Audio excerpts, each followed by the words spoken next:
Hello, viewers. I'm Simon Preston, and welcome back to Reggae Boyz commentary. Yes, a video of a different nature. Thank you so much again for your support towards the channel as we continue to grow and grow and grow. 20K, let's go. 20K. That's the next mission, that's the next goal. And we keep this train going and we continue to make improvements, we continue to make strides. And like I've always told you guys, I'm keen on that growth. I'm keen on that development, and I've seen every single one of your comments. Trust me, every single one of them. I know exactly what I need to improve. I know you guys want more visuals. I know you guys want to improve the camera. I know this camera is good, but certainly I do want to improve those elements. And the way that I can improve those elements is through your support. Every time you like this video, every time you don't skip these videos, then you'll be able to support that mission and that journey that we have ahead. So watch every single one of the videos, guys. Honestly, every single one of them, and I promise you, you won't be disappointed.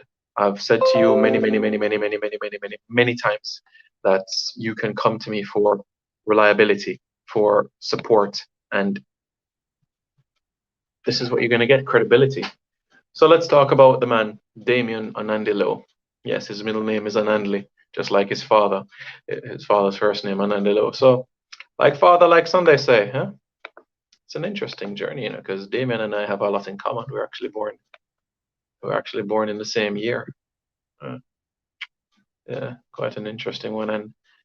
And Anandi had Damion when when Damion was Anandi had Damion when Anandi was 19. So this was a couple of years before the World Cup. Interesting. But back to some serious points regarding Damion Lowe. You all know that from 2016, when Damion Lowe made his debut for Jamaica, that he has slowly but surely established himself as a regular in the national team. Tapa came into the national setup. He played in the Caribbean Cup against Guyana, played against Suriname, went over to the semi-finals of the Caribbean Cup. We beat French Guyana 5-3 on penalties after a 1-1 scoreline. He didn't play the final against Curacao due to yellow card suspensions. Went to the Gold Cup 2017, Gold Cup final 2017, Gold Cup 2019, scored against Honduras. And Gold Cup 2021, he was our best player. 3 Gold Cups in the space of 4 years, and he has just established himself as an asset in the national team now. 28, and physically, he's at his peak. If you look at where he was from the Saudi Arabia friendly internationals last year, at the back end of last year in November, to where he is right now, you can clearly see that this is a player that has made improvements. And a lot of people were banging on his case about, oh, he's been out of football for a while, and when he left Start, he was out of football for 6 months and going to get rusty. Damion needed that rest. He needed it because he was constantly playing at Start. Tampa Bay Road is before that he was playing consistently, and we know about his time at Minnesota United as well. So this period of time at the early part of the pandemic, it did well for him because it allowed him the opportunity to heal, gave him time to spend with the family as well, and went to a franchise in the United Soccer League that, in my opinion, the best in the league. When you had Junior Flemings there, Solomon Asante, great players, great players. So for me, I look at it as a scenario where Damion has, despite all the different things that you want to say about him, where the national team is concerned, Damion has been reliable, consistent, and has put in sturdy performances. I don't think anyone can argue with that, really, what he has done in the national setup. Now, you're not the only one. Many people are saying, okay, he's an Al Ittihad Alexandria over in Egypt. Why isn't he playing in Europe? Why isn't he seeking opportunities here? Why isn't he doing this? Why isn't he doing that? He's just settling for the money. He's this, he's that. He's just looking out for his future and his family's future. First of all, there's nothing wrong with you looking after yourself and looking after your future. You have to think about football.